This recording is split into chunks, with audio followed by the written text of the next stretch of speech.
My Lords, the noble Lord Foster and the noble Baroness Bennett of Manor Castle will be unsurprised to know that I'm opposing these two amendments, which I'll do briefly.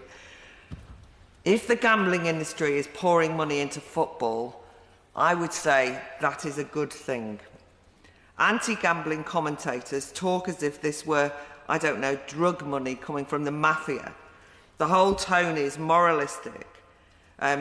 We've already heard mention of match fixing and cheating, as though it's all incredibly sordid and terrible. But let me just remind the House that betting firms are legitimate businesses. What? So they use their sponsorship to increase their market share. Well, what's wrong with that? Is all football sponsorship, beyond gambling, going to be forced to pass an ethics test? Some kind of purity test? This is football, not some Puritan revival movement. And let's be honest, lots of football clubs need and appreciate this sponsorship money. It's all well and good that the Premier League have collectively agreed to withdraw gambling sponsorship from the front of clubs' matchday shirts. First of all, it's a voluntary measure, it's up to them. But the truth is, the Premier League, as we have ascertained in these debates, can afford such lucrative, what I would consider virtue signalling. But for the lower tier, lower league clubs, for the EFL, such sponsorship money is often invaluable. This bill aims to help clubs become more financially sustainable. So the last thing it needs is external parties or legislators turning off one financial tap. Indeed, it would mean that some cash-strapped clubs are facing ruin if deprived of such revenue. This bill has been put forward in the name of fans, and whatever about my reservations, I don't doubt that people do, in fact, have the fans at the heart of their discussions, whichever side they're on. But I would remind my noble lords that for millions of fans, they are really less bothered about what logo appears on a player's shirts or on advertising boards than they are about the quality on the pitch. There's more than a whiff of nanny state when they're patronisingly told by anti-gambling advocates that the ban would be for their own protection. It seems that anti-gambling campaigners don't trust fans at all, not to be able to make up their own decisions and to make the right judgments about how they spend their own money. Writing on this issue, John Bryan, who I think is an excellent commentator on the whole issue of gambling, which he posits and reminds us is a pleasurable leisure activity, says that it also undermines any notion of fans' agency.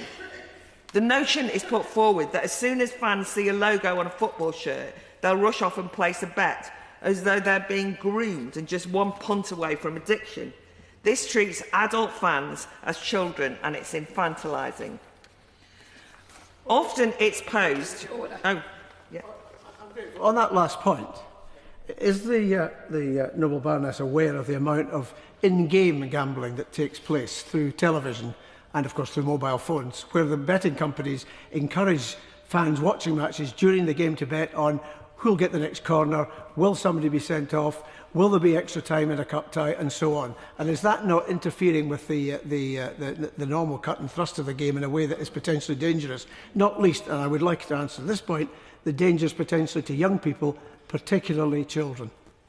So I would make a distinction between children and adults. That's the first thing. The second thing is, as somebody who's from a large footballing-obsessed family, I am more than a little aware of all of the encouragement that those people, football fans, have to put on a bet. The question is, not all of them do when they're encouraged. And what's more is, even if they do not necessarily become problem gamblers, which is what is being posited, right? And it can be something that they enjoy. Sorry. Right. So, just for a second. It's not a case of me positing anything. I hope the noble lady would accept. The figures I quoted are from the Gambling Commission and from the government itself. So I have got some figures, but I really wanted to put forward a counter to these amendments without going into the details. I've spoken on this many occasions. I mean, I've spoken in this House on it and written about it and have figures that we can swap our statistics on. But if I wanted, one of the things I suppose that I wanted to argue is that it's posed that by allowing advertising of any sort around football to become associated with gambling to be associated with football, it normalises gambling. But I think that's a slightly odd argument, because actually gambling is actually a normal activity. And the vast majority of people who put a bet on do so without a problem. It's part of their private leisure pursuit, which they enjoy and which is completely within the realms of spending money that they probably shouldn't spend, which, as it's Christmas, and I have done a lot of that over the last few days in terms of shopping, I think that one makes choices, one spends money that you probably shouldn't spend. It doesn't have to be turned into some kind of a problem for you. It's our choice. And I think there should be some perspective about the threat. The Gambling Commission, in fact, does not give credence to the idea that gambling problems are completely out of control. In fact, despite a lot of noise and rhetoric, there's no evidence that there's been an overwhelming increase in problem gambling since gambling advertising was made legal by none other than Tony Blair's government in 2007.